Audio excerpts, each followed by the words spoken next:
Joe Kelly is returning to the Dodgers as a healthy man. Mazel tov. The Clippers are now mulling ways to purge themselves of PJ Tucker, and LeBron James' contract gives the Lakers multiple viable options to improve. We'll break down every last one now. Good morning. I'm James. This is your daily dose of sports and snark for the greatest sports city in the world, Los Angeles. This is the faithful Angelenos morning report. So it is July 20th, 2024. It is a lovely morning. We just haven't reached full morning yet out here in the sanctum sanctorum of LA sports.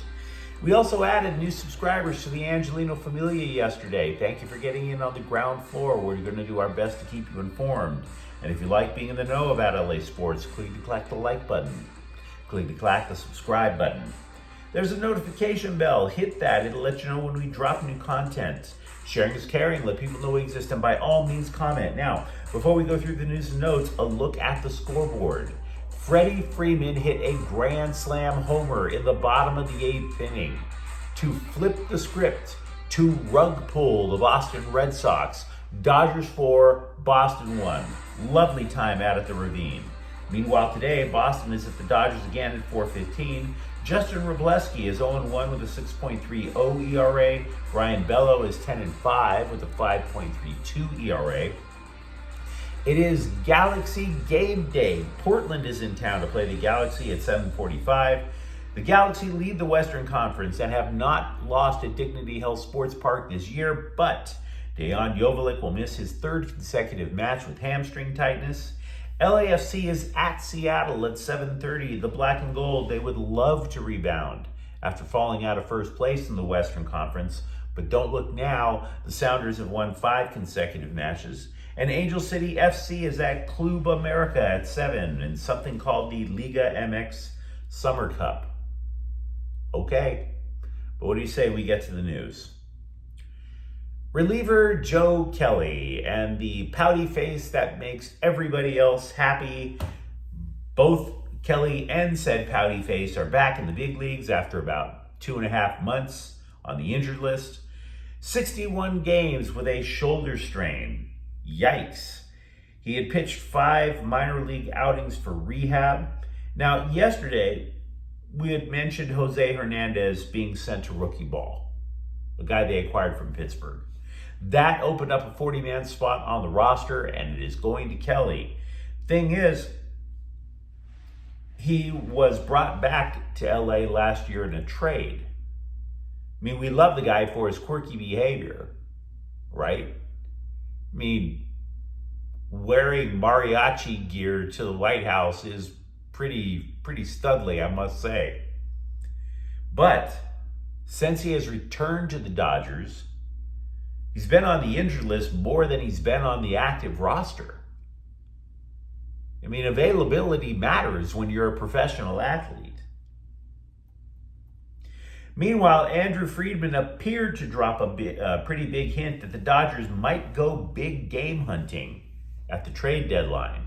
He told the Orange County Register, quote, "What appears to be a marginal upgrade is not something we're going to spend a lot of time on. That doesn't mean something is not going to happen along those lines, but that's not where our energy and focus will be," unquote. Now, this quote is obviously going to send the scribes, going to send the gossip mongers, the bloggers into peals of girlish glee. Now, I got to tell you though, I don't think it's going to make all these buck wild predictions making sense. Maybe it could. But it sounds like Friedman is also hedging his bets along the way with the same quote, saying, yeah, okay, we're not focusing on it. It just might turn out to be that way. We've been talking a lot about the trade market recently. In yesterday's clip alone, I was saying that, hey, this is not exactly going to be a market where there's a lot of viable, big options available to upgrade a roster and trade. During last weekend's Major League Baseball draft, I mentioned that I would be lying if I said I'd be able to dissect all 615 picks let alone pinpoint if the Dodgers have made a steal in the draft. I mean, who are we talking about? These are mostly high school kids. And I'm not that much of a loser to be able to have that much intellect to spend on projecting the future of high school athletes. That's a little nuts. But fortunately, there are scribes who are, in fact, that much of a loser. So we can break down the Dodger draft class a little bit anyway. We've been talking a lot about first-round pick Kellen Lindsey, a shortstop, how he might be the fastest player in the draft. We mentioned that there have been comparisons to Trey Turner. But as for the rest of the class, third-round choice Chase Harlan is a third baseman who's likely to end up at first. He's a power hitter, but unfortunately brings those strikeouts that come along with making so many wild power swings. So they're going to have to rein him in. Fourth rounder Jacob Wright of Cal Poly throws a lot of ground ball outs. He just has a lot of trouble finding the plate. Reliever Brooks Auger in the sixth out of Mississippi State has already gotten his Tommy John surgery, which makes him fit in as a Dodgers pitcher already. I mean, to the Dodgers, getting Tommy John surgery is kind of like joining a fraternity if you're a pitcher. Frankly, or I should say finally, you have shortstop Elijah Hainline of Oregon State, who misses too many pitches, and outfielder Brendan Tunick, who can run like hell, but apparently the bat needs a lot of work. So, in a thumbnail sketch, your Dodger draft class. Yesterday, we were talking about how trading away Russell Westbrook did not rid the Clippers of a headache. If you're a Laker fan, yeah, you look at Russell Westbrook and you remember having a major headache. But he was anything but that with the Clippers. He was anything but that with a number of teams that he played for. I very much remain pro Russell Westbrook. Now, having said that, the Clippers do have a headache that they want to get rid of in PJ Tucker. They picked him up as part of the James Harden deal last year and then proceeded not to play him for months. Nobody knew why. He was healthy, right? He made money. You may as well get some return on that investment. The dude was literally like, if you've ever seen the movie The Natural, he was literally like Roy Hobbs for months after he had joined the New York Knights. And for the most part, Tucker kept his cool. But he was sent home from a road trip in February when he finally made his dissatisfaction publicly known. ESPN is reporting that the next task on the to-do list is to find a club that will take PJ Tucker. Now, good luck with that. I mean, Tucker can play, but he is pushing 40. Yeah, he can play, but I'm not trying to suggest he's anything near LeBron James's level, for Pete's sake. Good luck. The Westbrook deal, meanwhile, just looked weird as hell because they only required a journeyman guard in the deal. How is that an upgrade? But what makes this deal even weirder is that in order to get rid of Westbrook, the Clippers sent money to Utah in order to make it happen. $4.3 million. I'm almost wondering if there's a story behind the scenes that we don't know about. All we heard about Westbrook was how he was an ideal teammate, how everybody loved him, and that's, by the way, has been his MO. Even the Lakers players enjoyed being around Russell Westbrook. Is there another story out there? Why were the Clippers this motivated to get rid of the guy? We'll have to wait and see. I am not a salary cap expert. If one of your friends is a salary cap expert, you might need more cool friends. Or maybe you should keep that dude around because at least you know he has no idea how to seduce your girl, right? How are you going to sit there and talk about second and first aprons and possibly impress a lady? So I go through the notes. I did find a cap expert, though, online. And the LeBron James contract is a gift to the Lakers in ways that keep expanding. Yes, it keeps them under the evil second apron, which limits them from the possibility of adding to the roster. We also found out last week that this trade will keep them under the salary cap, the second apron of the salary cap, just enough to where if they got rid of 2 minimum wage players, that plus the 2 minimum wage players gets them a $5 million mid-level exemption contract, enough space to perhaps sign a productive veteran who just doesn't make tens of millions of dollars anymore. So we were mentioning that earlier this week. Under the evil second apron, limited space plus 2 minimum wage players equals 1 mid-level exemption.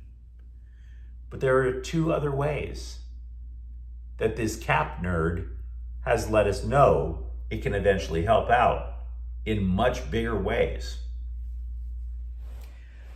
For example, because LeBron James sacrificed just a little less than $2 million on his contract extension, it gave the Lakers a viable pathway to acquire a player who makes about $20 million a year, which is crazy. For example, this route would be the space from LeBron James's contract plus D'Angelo Russell in a signing trade. Gets you $20 million in contract space.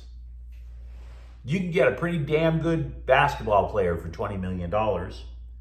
Or, if you really find something on the market you like, you take the limited space from LeBron James's contract plus D'Angelo Russell, plus Gabe Vincent, plus Rui Hachimura. You can get yourself $46.7 million in contract space. That's going to be a hell of a player if you can find somebody, if you can find a taker in a trade like that. Now, please understand, I'm not going to start throwing random names up against the wall. The scribes do it, they're always wrong. The bloggers do it, they're always wrong. We always say this on Faithful Angelenos. The internet is always defeated when it comes to Dodger and Laker rumors. Always defeated, right? So let's not throw names out there yet. But if you're wondering why the Lakers haven't I was about to say shoot the wad, and I just did anyway. If you're wondering why the Lakers haven't shot the wad to go get that rumored third superstar, this is why they're being patient. If you have $46.7 million in contract space, or potential contract space, are you really going to blow it all on one guy unless you know it's a sure damn thing that's going to make your team better? $46.7 million is for a sure thing. $20 million has to go to a sure thing.